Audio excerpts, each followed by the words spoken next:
சொல்வதெல்லாம் உண்மை.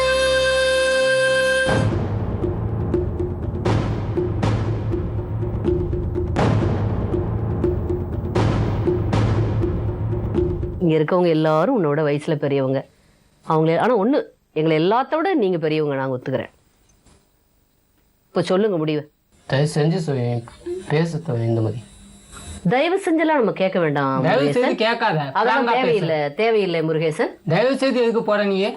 இல்ல தெய்வம்னு கையெடுத்து கும்பிட்டுருக்கானே, கேளுங்க. தெய்வம்னு கையெடுத்து கும்பிட்டானா எனக்கு கடவுள் கொடுத்த கிஃப்ட்னு சொல்லிட்டு. ஐயோ ஐயோ ஐயோ, உன்னை முழுசா நான் சரணடைஞ்சிட்டேன் இந்துமதி. எனக்கு தேவை 3 நேரம் சாப்பாடு மட்டும் போட்டுன்னு கேட்டாங்க.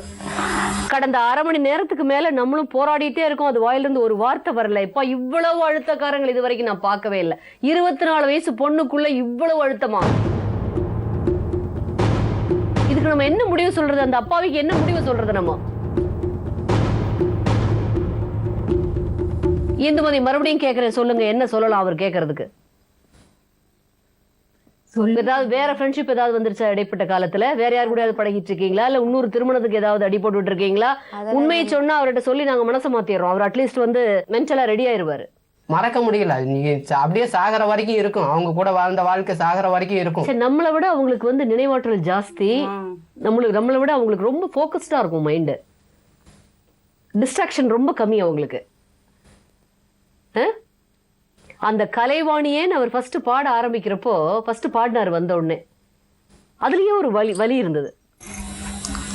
சொல்லுமா. சேர்ந்தே இருக்கிறாங்க மேடம். மனப்பூர்வமா சொல்றீங்களா? அவர் கொடுக்குற பைசால நீங்க தாங்க வந்து உங்க ஆதரவு வச்சுட்டு பண்ண முடியும். உங்க நம்பிக்கையில தான் பண்ண முடியும். அப்படியா? எனக்கு வந்து உத்தரவாதம் கிடையாது மேடம். நீங்க என்ன சொல்றீங்களோ அதை கேட்போம்.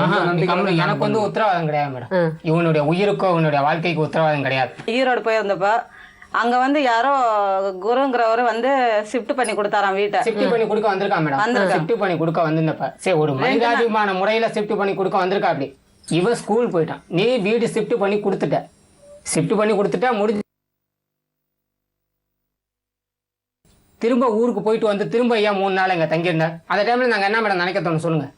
நீ ஃப்ரெண்டுன்னு சொல்லி கூப்பிடுற, இவனுக்கு ஃப்ரெண்டுன்னு சொல்லி அறிமுகப்படுத்திருக்க. ஆனா அவன் யார்? அந்த குருங்கிற கேரக்டர் உங்களை டிஸ்டர்ப் பண்ணலையா? உங்க மனசுக்குள்ள ஒரு கேள்விக்குறி வரலையா உங்க தம்பிக்கு வந்த மாதிரி? அந்த கேரக்டர் நான் சலனப்படுத்தல மேடம். நாங்க அப்படிதான் மேடம். என்ன இவருக்கு தெரியும் வரது, ஏன்னா 2 பேரும் அண்ணன் தம்பியாட்டு தான் பழகணும். மத்தவங்க சொல்ற மாதிரி நான் இங்க வந்து நான் மத்தவங்க இது பண்றாங்க என்ன இது பண்ண அப்படின்றதுக்காக நான் சொல்ல விரும்பல. அந்த கேரக்டர் என்ன சலனப்படுத்தல.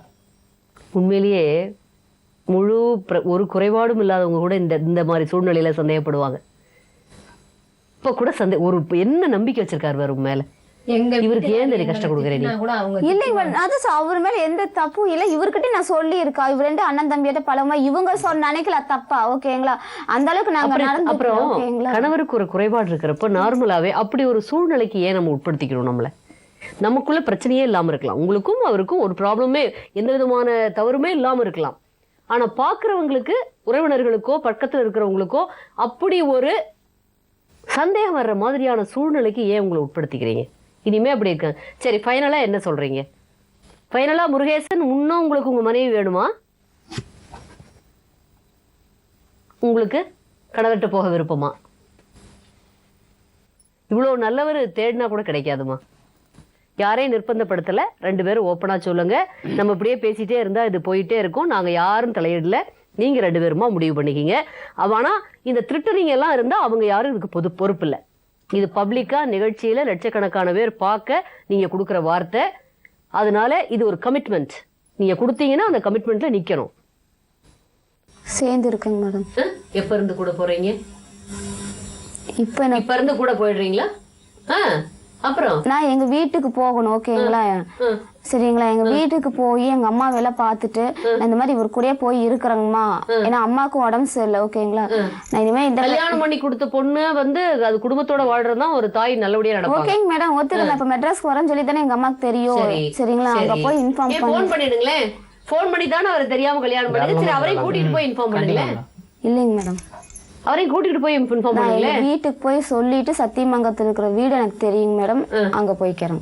இப்பவும் கூட சங்கீதா சொல்றது அவ்வளவு சரியா எனக்கு படல. உங்களுக்குலாம் எப்படி படுதோ தெரியல.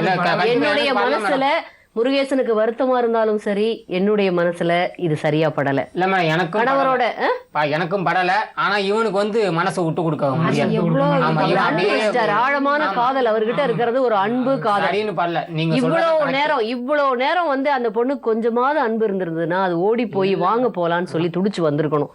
இவ்வளவு நேரமா வரல, இவ்வளவு அழுத்தமா உட்கார்ந்து வெகு நேரம் கழிச்சு போனா போதுங்கிற மாதிரி, சரி நான் போய் வாழ்றேன் ஆனா நான் வரப்ப போக முடியாது அப்படின்னு சொல்றது அவ்வளவு சரியா படல. நேயர்களை நீங்கள் அனைவரும் பார்த்துக்கிட்டு இருக்கீங்க. உங்களுக்கு என்ன தோணுதுங்கிறத எங்களுக்கு கடிதம் மூலம் சொல்லுங்க, தொலைபேசி மூலம் சொல்லுங்க.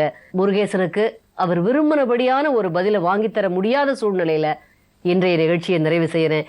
தயவு செய்து இனிமேலும் இந்துமதிகள் இப்படி வந்து தோன்றிடாதங்க.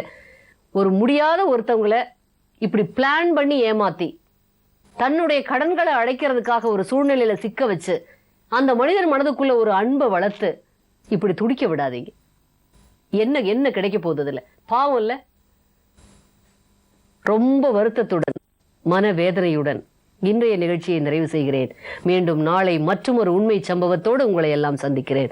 அதுவரை நன்றி, வணக்கம்.